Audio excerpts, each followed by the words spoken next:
Hello, welcome back to another video on Serious About Salvage. We're going to be back today on the Fiat 500 Topolino that we got, and we'll be finishing it off in this video. It's back from the paint shop now, so we've got quite a few jobs to get tied up on this car, get it all built back together, and the main thing is going to be getting that hybrid system back up and functioning, hopefully by ourselves. But if we can't, we'll be going back to the main dealer again. So the one part that's been holding me up on this is the aircon pipe, because obviously I can't refit the bumper until we get the aircon pipe swapped over. So we'll spin around, check out the paint job, looks quite nice, and have a look at the parts and get a kind of a plan together. So let's have a look. So there she is. Again, looking very blue on the camera, and I know someone mentioned even on the V5 it says this car's blue, but when you see it in person, it's a bluey green. It is a bluey green. Doesn't do it justice on the camera, honestly. But the paint's looking good. They've done a good job with the paint match. Pretty much had the whole front end re-lacquered so that they could blend the paint back into the original and get it all matching. Now it is extremely dirty. Obviously the car came back with quite a bit of polishing and sanding dust on it, and then it sat under the Sportage in the cold weather that we had, and when all the snow melted off the Sportage, it covered this. So yeah, it's extremely dirty, but it'll all clean up and it'll all look nice. We are working in a bit of a confined space here because that is stuck there, and obviously Sportage is on there, we've got a Mini here. I can't move this right now, so I've got a bit of a suspension issue going on with it, but that'll be on a video at some point. So anyway, the Fiat 500. On the previous video we did all the interior, seat belts, all that's finished off. I sent off the airbag ECU, that is back, so that can go in. So on the front, let's get her opened up.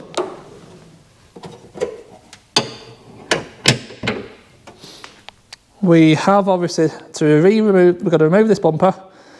We've got to build it up with all the new bits of trims, the spotlights, fog lights, everything. Get that built up ready, and then as I mentioned, the aircon pipe,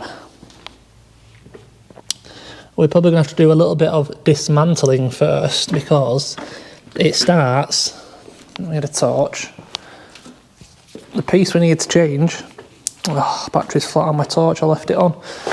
Oh well, the piece we need to change starts right down there on the bulkhead, comes along the firewall, into the inner arch behind the header tank.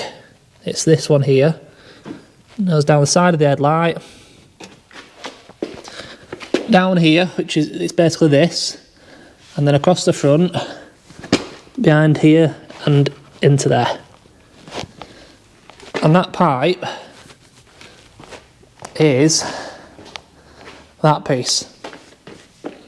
That is the piece. This actual aircon pipe is specific to the hybrid version of this car. So if you need that aircon pipe, don't make the same mistake I made and just get any. The aircon rad is further towards the passenger side on these hybrids, so the bottom section is different and the normal ones won't be long enough. So that's the main thing, that is what we've got to do. I've got a windscreen, I've mentioned that before. I still need to get him to come out and fit that, and then when we've got it all put back together, I brought in the computer with the Alpha OBD software, and we're going to scan it, hopefully wipe everything down, and then see if we can re-energise the BSG ourselves, or as I suspect it may have to go to Fiat. Right, let's whack this bumper off and we'll take it from there. Right, I've done the dismantling side of things just to get us started and a bit forward. We've got the header bottle is just on literally one 10mm bolt, and you can lift it out and move it over. I've removed the washer bottle because that's been changed, it splits. I've removed the lower crash bar, we're changing that, and I've removed the old aircon pipe, so we can now on camera put it all back together. But looking at the washer bottles, is this the good one? That's the good one. The old one had just split across the bottom seam, unfortunately. But there, this is just gonna literally just slide in here. 2 bolts in there, and that'll be in. We'll compare crash bars quickly. And we know this one was damaged on the end. This one's fine. And then obviously we've got the replacement aircon pipe. I removed the headlight as well, because that's going to help us getting the aircon pipe in. So if I'm thinking, just put the camera on here. We'll just throw these few bits together on camera. Give you a bit of an idea what's going on, really.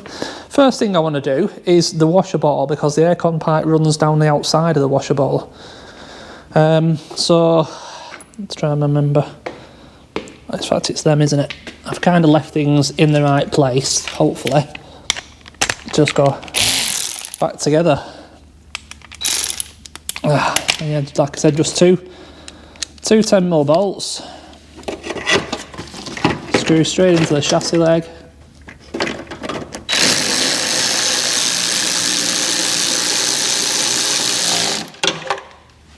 Oh, other one's hiding just up the back a little bit.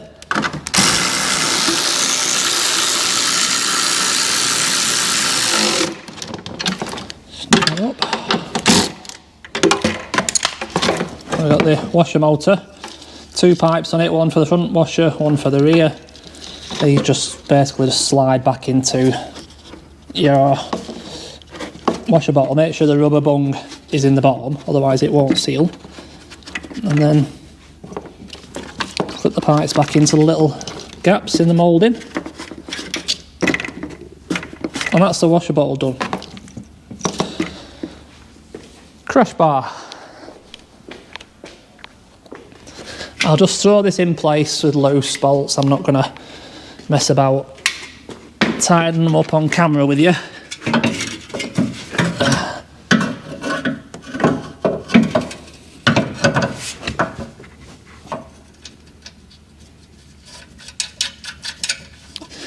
These have a little 10mm nut and 4 15mm bolts on each side.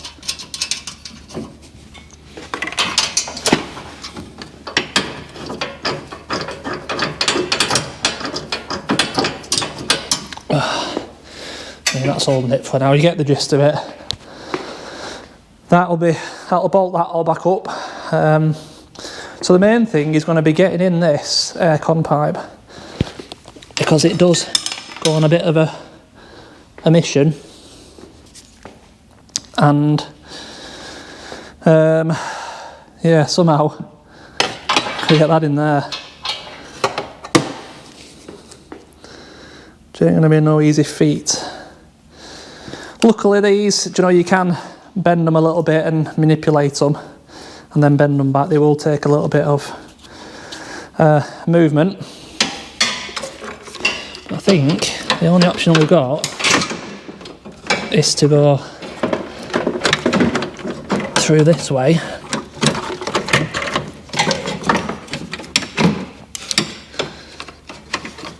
Try not to damage any paintwork anywhere.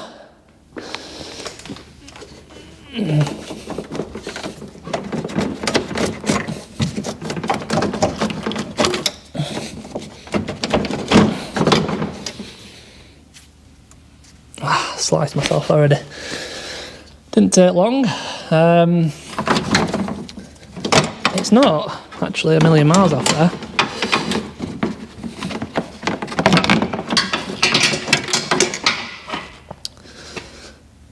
Yeah, it's not a million miles off there. That side is going to take a little bit of reshaping. This side obviously comes round like that. That's going to bolt onto there. Does it go under? Does it go under? Or does it go over?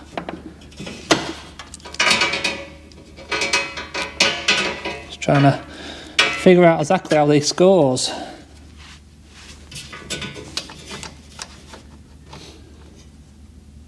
Something like that, isn't it? Yeah. Character's over, it's a bit... yeah. Something like that. This is going to take a little bit of manipulating and playing around with to get this to fit exactly where I want it to be. So I will mess around with this off camera for a little bit and get that back in position. And then we'll see where we're up to. We got obviously the splash guard. I saw the headlight back in then. And then we're on to building up that bumper. Right, front end put back together as it was before, ready for the bumper. And I've started putting the front bumper back together. We've got our DRLs, I think they are, in place. We've got our spotlights in place, lower centre grille, and I've got this trim in the top. And we've got these bits left. They do go in a certain order. Can't remember exactly which way, we'll figure it out. This one's going to be this side. Does that go in next? Or does the chrome trim go in first? That is the question. Does that go down there first, or does this go in first? I'm not sure, but I'll figure it out. I'll work it out. So you've also got the big one along the bottom, and that has to go in before this one for definite. So does that one go in first? Along there. Yeah. Yeah, so this one goes in first. And I think the fog light surround goes in last, actually, funnily enough. But yeah, only a few bits to do, so this won't take any time at all. I'll get this all put back together, and then we'll throw the bumper on, and it'll be looking like a car again. Nice and shiny paint. It's a lovely job. Very happy with it. Okay, so the bumper is ready. Let's throw this bumper on and get an idea of how this car's going to look then, can't we? All the bits of trims are back in it, all the lights. I'm just going to plug everything back in as we offer it up. And hopefully everything goes alright. So a bit tricky on your own, as always, but needs must. Tray rounds it go.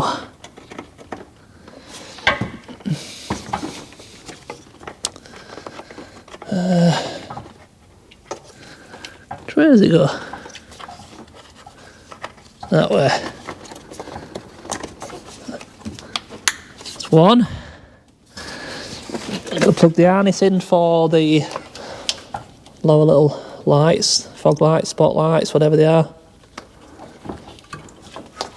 And then we've got the one DRL on this side.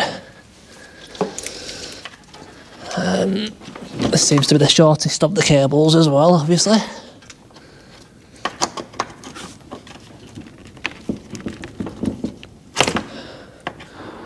Come on.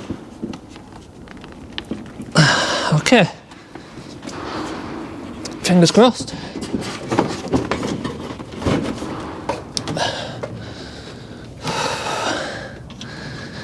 Get two in here loose, so we don't drop it. And then it's just a case of lining up the bumper corners.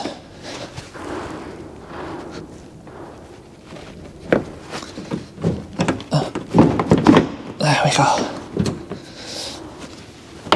I want to do this side first, actually.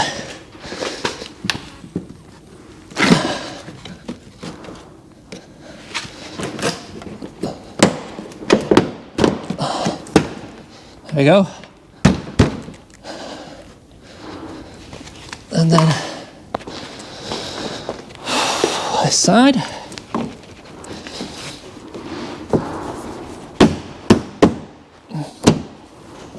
There we go. Oh, simple as that. Hey, doesn't that look good now? Doesn't that look good?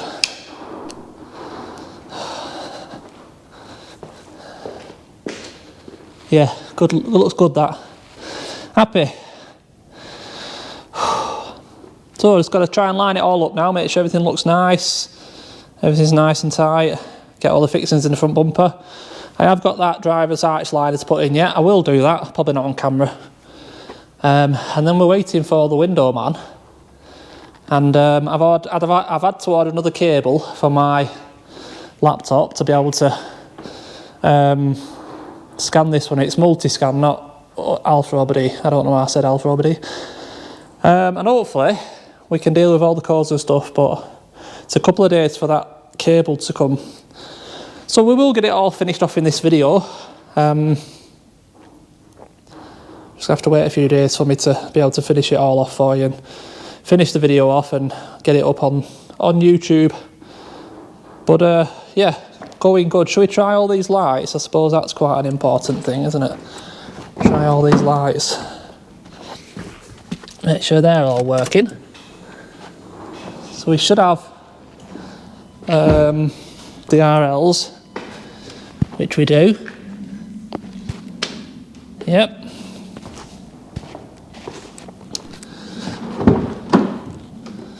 Are they? Right, so now this should just be DRLs. DRLs and side lights. Yep. Like that, like that. And then put the headlights back on. And then fog. That should be everything now. Should be everything on. So headlight, DRL, side light and high beam, fog light, headlight, DRL, side light, high beam and fog light. Yeah. Good stuff, so that's all done. Everything works. Fog light's on there. Is that because the boot's open? Headlights are on.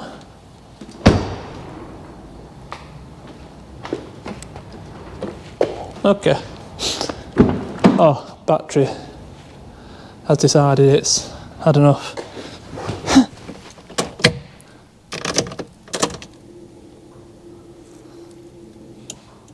Yeah. Battery's decided it's had enough again. Keeps getting a bit low, but everything's coming together. Got airbag ECU in, all coming together. Right, hopefully we can get the last few bits sorted out, and the next bit of this video you'll see there should be a nice clean car, and maybe we'll be sorting out the coding on the BSG system. Fingers crossed. Right, I am back with the last bit for this Fiat 500 hybrid Topolino. Few weeks actually since the last little bit of video you saw. Unfortunately, I did get the cables, and I even bought Alpha OBD and tried that as well as multi-scan, and they just don't support this engine ECU yet, so I couldn't reset the hybrid system myself. So I did book it into Fiat, and I was actually, I mean today is Tuesday for me, I think, is it like the 2nd or 3rd of February? I had it booked in last week on the Wednesday, turned up, and unfortunately the head office hadn't booked me in with them and they couldn't do it, so I had to wait another 6 days until today. And I've just been, and they've reset the hybrid system, gone over the car, they do a health check on them as well whilst they're there. and the car's absolutely spot on now. It's actually a very, very nice car to drive, and it looks spot on, looks beautiful. It's a great car. Probably, crazy enough, one of the favourite cars that I've done. It's turned out that well. I'm really fond of it. It's a good car.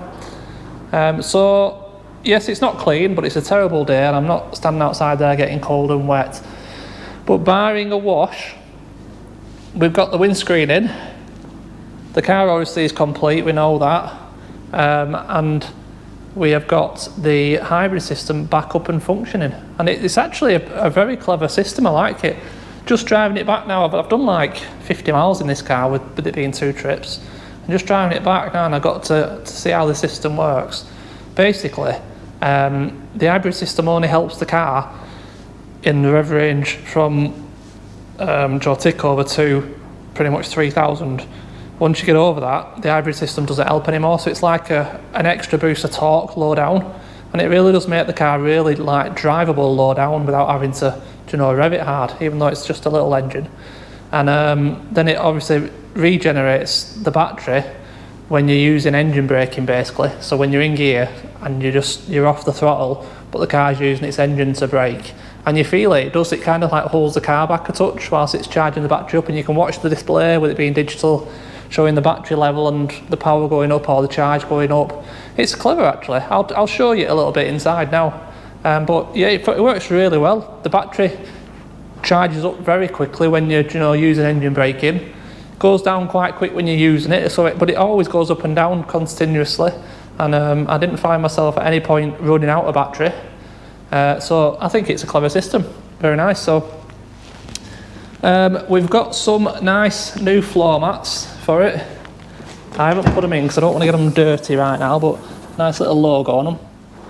So they will go in, and obviously it's going to have a good clean because it is dirty, but it's going to come out really nice. And I'll just show you this hybrid system a little bit, and obviously the fact that there's no lights on anymore, and we'll be done then. So it's up to 6,288 miles. I'm going to turn that music off before I get myself in trouble. Shut the door. So obviously we've got handbrake. I'll turn that off. I'm not putting my seatbelt on because we're not going anywhere. But you see how it's got the little symbol of a car in there now. Let me just go down a little bit there. Called energy flow. So at the moment, the yellow lines are basically stating that the engine is supplying power to the wheels. When the battery is helping it, the bottom 2 lines turn blue and start flowing towards the wheels, and when it's charging, the lower lines turn to green and start flowing towards the battery. And the bottom block is the battery basically, and it's showing what it's got 2, 4, 6. It's got 8 cells, and it's 6 cells up at the minute. So it's fun watching that. It's a bit distracting really, because you do end up watching it whilst you're driving. And then also, if I just go onto the next screen, you can get up this little power and charge, and I don't think it won't do it on, no. When it's charging, obviously it shows a graph on the bottom. When you're using power, it shows a graph at the top, and it's real time and it flows across the screen. And it's cool, yeah, it's interesting. It's a nice little funky car. And I mean over the 50 miles I've averaged 52 miles per gallon, and that's in like 30 zones as well. 50.3 miles I've done. So yeah, it's been an enjoyable car to do actually, and it's turned out really well. I'm actually very happy with it. And someone's going to get practically a new car. Granted, yes, it is Cat N because it has been in a bump, but practically a new car for, well, way less than what a new one costs. I'm not sure exactly where I'm up to with this car. I will have to add it all up, but I think I've said it before, I think I paid 3,000 for it. I don't know exactly. I need to add up what I've spent on it, to be fair. But yeah, great little car, and something I've enjoyed doing a lot. So that is this one done and ticked off. Hopefully tomorrow's a bit nicer outside. I'll get it washed and get some pictures, and it'll go up for sale. But obviously, if you are interested, do pop me an email, and if it's still around. Yeah. So there we go, another one ticked off, and a great little car. I should really, you know, look out for stuff like this more often, because they are, they're relatively easy to fix, they're popular, they sell pretty easy, and you can pick them up for good value. It's just I have this little balance you have to try and create between buying cars that, you know, I can make money on and actually make a living, and buying cars that are going to create attention on the channel. If I just did 500s all day every day, I'd probably get bored, to be honest, but obviously it probably would turn off some viewers as well. So I do try to mix it up a little bit, and obviously get stung with things like the Sportage, but we'll see what I bring to the channel next. I'm not too sure really what I'm going to buy next. I need to get that Mini finished, and I need to get an engine for this bloody thing and get it dealt with. And I've got the Vitara over there I still need to work on, so bits to do. But that's going to be it for this one. So as always, thank you very much for watching, really do appreciate it. Don't forget to subscribe if you haven't already. There's not much more to say, is there? Thank you very much, cheers, I'll see you in the next one.